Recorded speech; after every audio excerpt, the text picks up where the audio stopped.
Hoje eu vou começar contando uma história para vocês. Uma história mitológica. Quem não gosta de história mitológica, né? Quem não gosta de ouvir os mitos? É muito legal. E o meu é da mitologia clássica grega, né? É falando de um mito que tem um papel fundamental quando a gente pensa no transcorrer da história da humanidade, né? Hoje em dia, então, acho que tem uma força enorme, né, pensar nesse mito. E o mito sempre tem um caráter muito explicativo, né? A gente encontra, às vezes, formas até da gente se situar com relação ao que está acontecendo hoje através do estudo que a gente faz dessa mitologia, né? Porque os gregos tentam explicar muita coisa através desses mitos, né?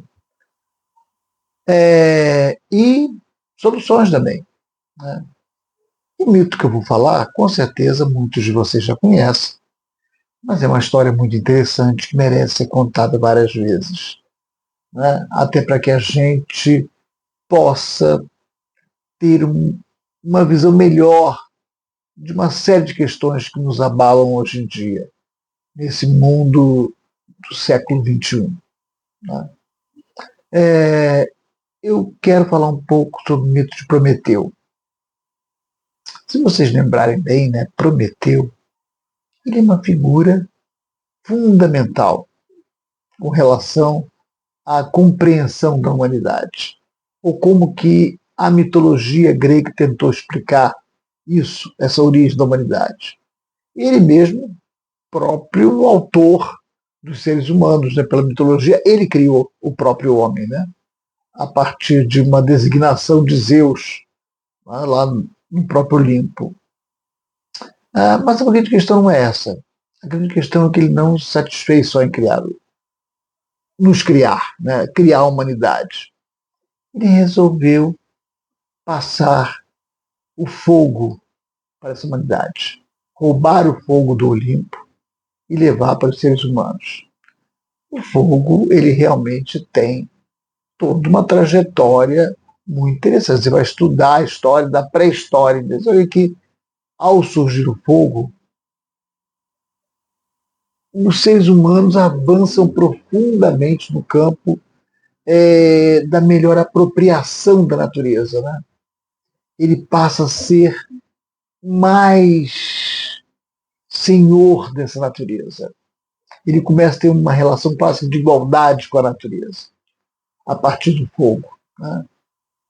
E a gente sabe o que acontece na história de Prometeu.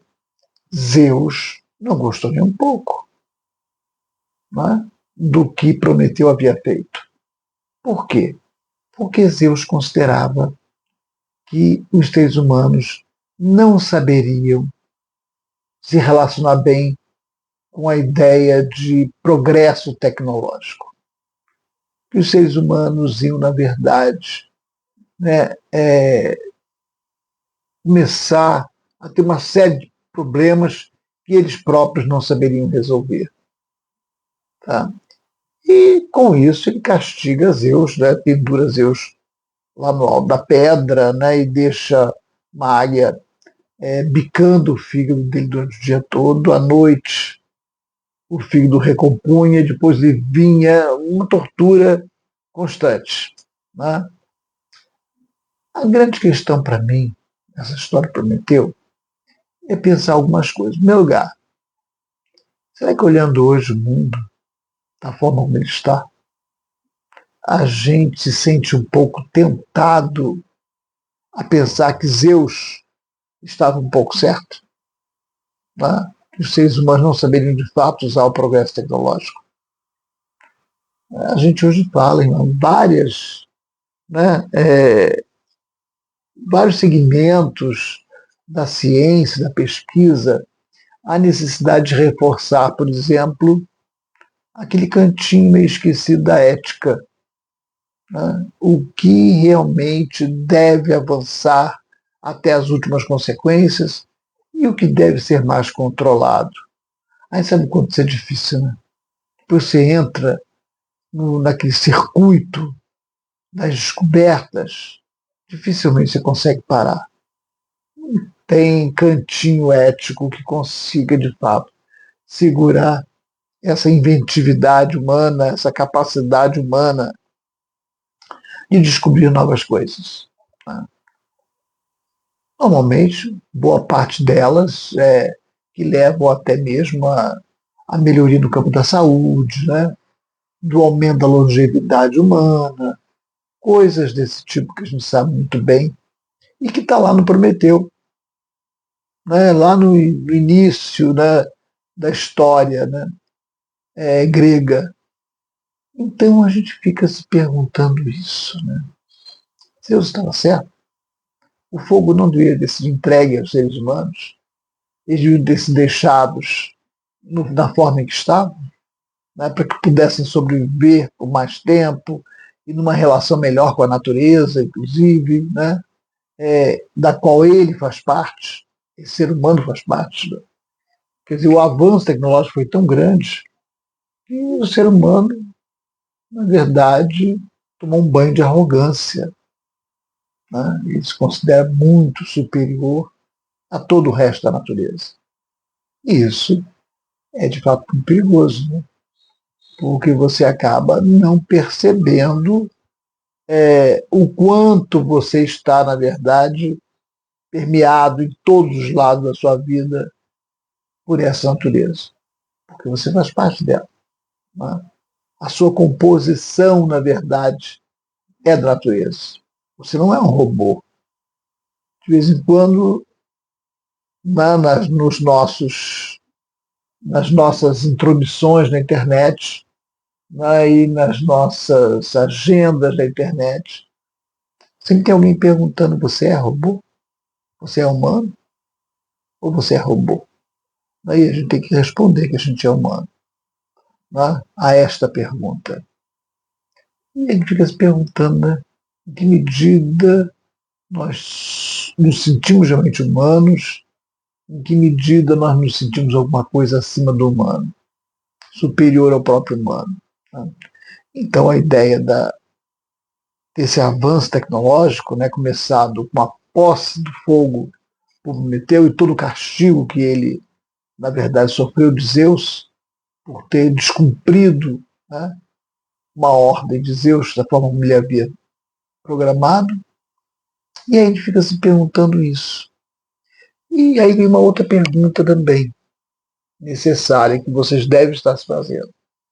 O que um canal como Na Esteira da Arte, que discute arte, abre um vídeo falando do mito de Prometeu e falando da tecnologia, né? Falando das origens da tecnologia, como que os seres humanos, a partir daquele presente recebido por Prometeu, né, e dos castigos que Prometeu sofreu, né, por ter agido dessa forma, em que medida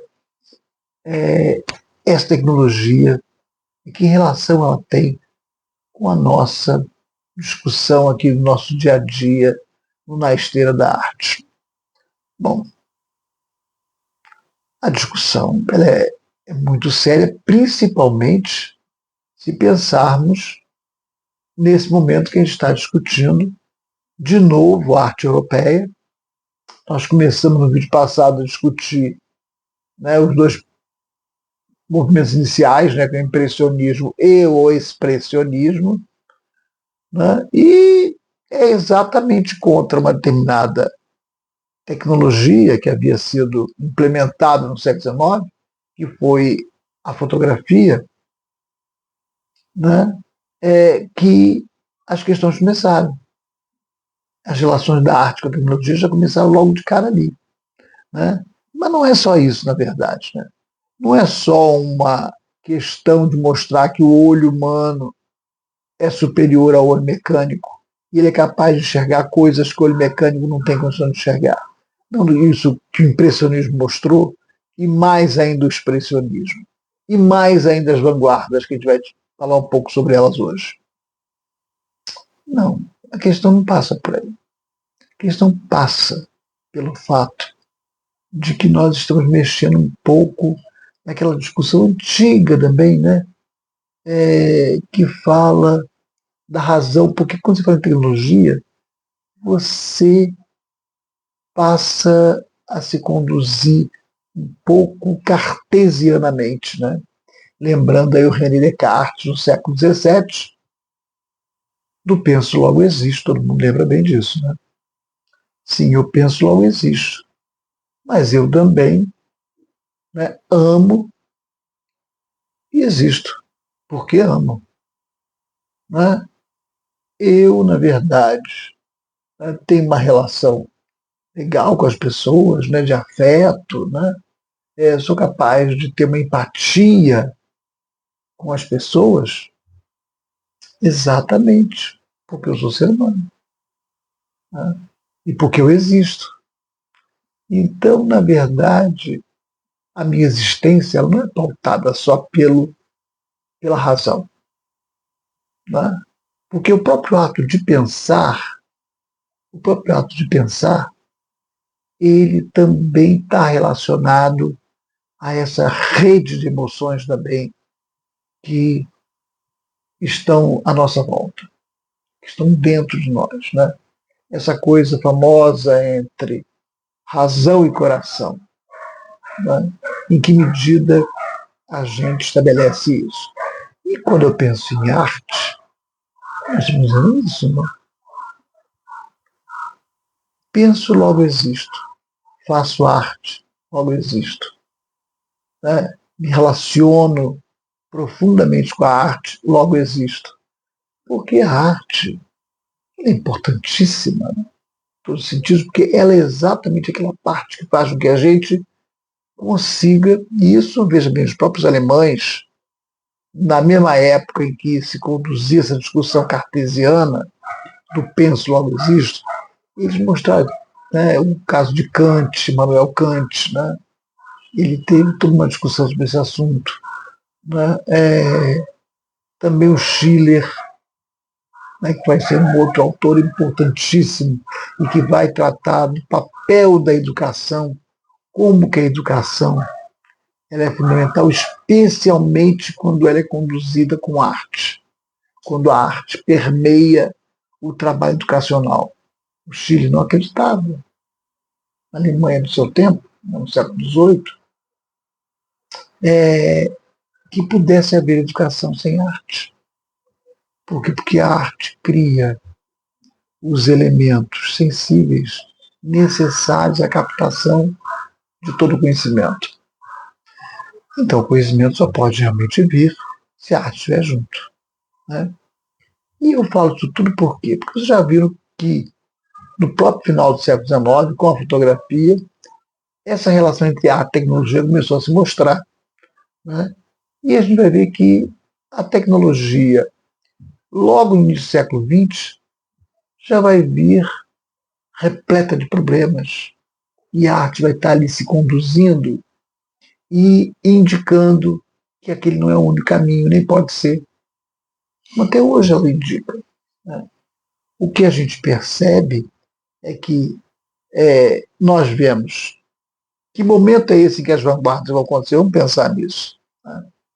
Você pensa que o início do século XX é um momento de muitos conflitos políticos, né? Especialmente no interior da própria Europa. E é lá que acontecem as vanguardas, né? E por quê?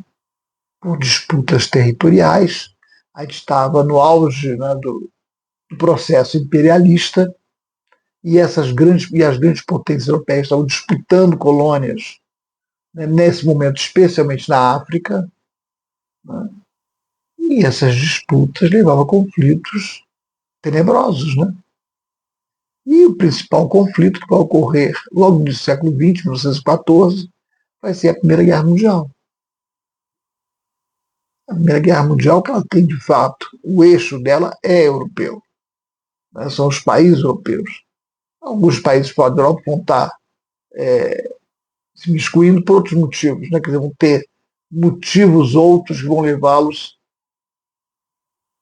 a integrar no meio do processo da Primeira Guerra Mundial.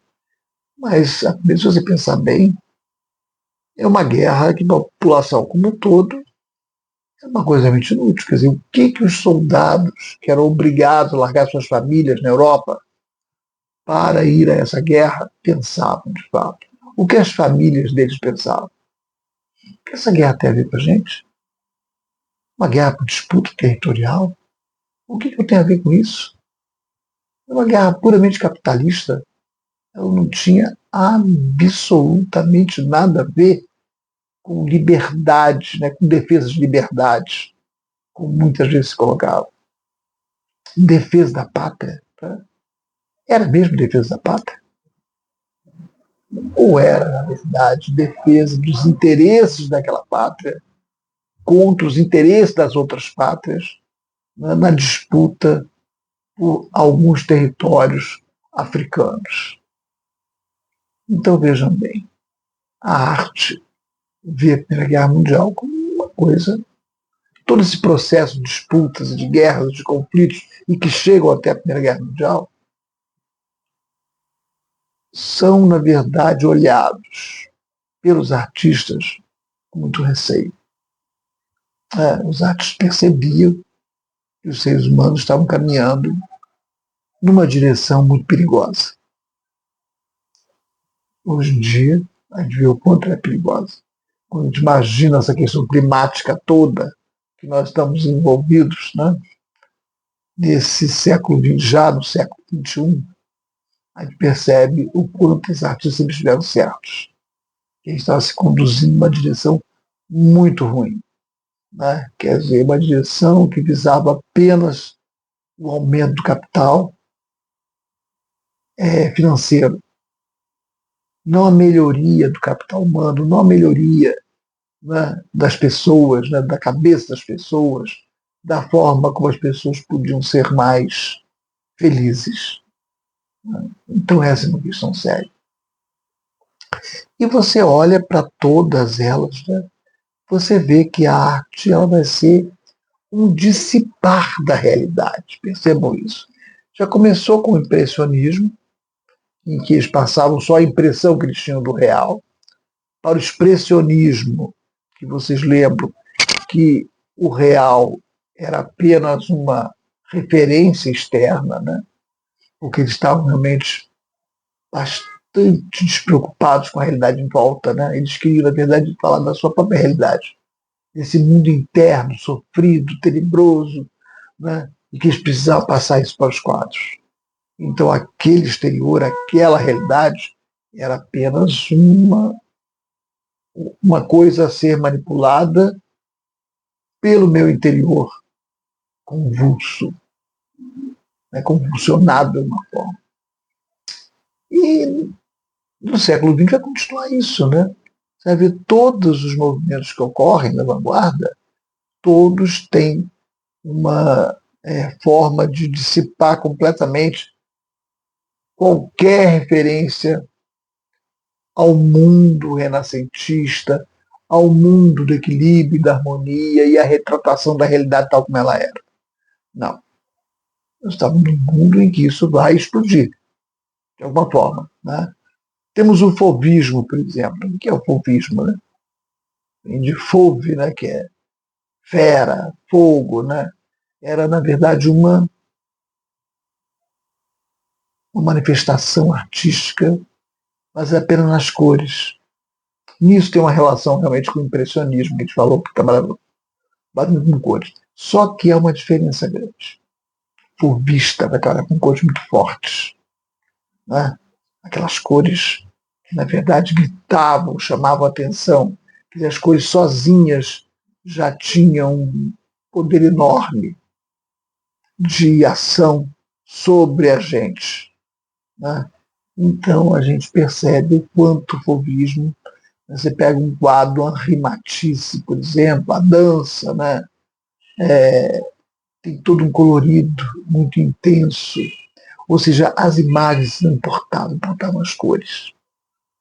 Essas cores fortes, muito fortes. Isso realmente nos traz um momento de mergulho emocional. Então, o fauvismo era isso. Também tínhamos o abstracionismo, que é uma dissipação total aí, né? Você não tem uma obra do Kandinsky, esse artista russo, você não tem. Ali é totalmente o espírito dele que está ali. Né? A raiz dele, eu falei que o Fauvismo tem um pouco raiz do impressionismo. O Fauvismo tem raiz totalmente no expressionismo, porque também é o espírito do artista que vai estar predominando naquele momento. Então você não tem outra coisa a pensar que não seja essa realidade do espírito, né? Essa coisa de dentro, essa coisa emocional. Né? Então vejam, nós estamos num momento em que a arte está vindo para trilhar uma outra realidade, a realidade das emoções. Qual é a questão? A questão é a briga com relação a essa tecnologia. Mostrar que a razão ela depende do emocional. Ela não pode agir sozinha. Tem que haver um equilíbrio. E aí tem um outro mito grego que é fundamental de ser trabalhado, uma outra parte do mito grego, que é, na verdade, Apolo e Dionísio. Né? Apolo, o deus do equilíbrio, da harmonia, da razão, né? E o Dionísio, o deus incontido, incontrolado, né? O deus da vida, né? O deus da farra. Né? E mostrar o quanto, na verdade, esses dois deuses precisam estar juntos. Na Grécia, a partir de Sócrates, a grande crítica que o Nietzsche faz a Sócrates, né? Ele tenta tirar o Dionísio da história e deixar apenas o Apolo. E realmente, isso é um horror, né? Que é um pouco que nós somos profundamente apolíneos. Pensa nisso. Falsamente apolíneos. Quem está toda hora buscando Dionísio. É ou não é verdade? Né? Seja nas nossas cervejadas de sexta-feira, seja nas nossas festas, mas está sempre, Dionísio está sempre tentando ser encontrado. Ou seja, ele nunca foi tirado de cena. Então nós precisamos de ter esses dois deuses, Apolo e Dionísio. Os dois sozinhos não servem. O excesso de Dionísio é perigoso, assim como o excesso de Apolo, que é o que nós temos, também é muito perigoso. Né? Faz com que a gente não consiga pensar de forma também emocional, também voltado para as emoções, que é onde a arte aparece, né? Nos conduzindo e nos ajudando a sermos melhores. Né? Bom, gente, nós não acabamos. Eu vou continuar essa história das vanguardas, né, no próximo vídeo com vocês. Mas espero que até aqui tenha ficado claro o quanto a arte é necessária. Né? A tecnologia é importantíssima também, a gente não está negando muito nenhuma tecnologia, mas o quanto a tecnologia é fundamental de ser trabalhada, a nossa razão, né, junto com a arte, junto com aquilo que a arte nos mostra, nos aponta. Né? Ter arte, sermos arte, é fundamental. Seres humanos. Né? E no próximo vídeo eu vou continuar exatamente nesse caminho que eu estou aqui. Temos mais alguns movimentos para discutir com vocês, importantíssimos, vocês vão ver o porquê e o quanto foi fundamental que eles acontecessem naquele momento de conflitos, de guerras, né, de tecnologia, assumindo todos os espaços. Tá bom? Um grande beijo e até o próximo encontro.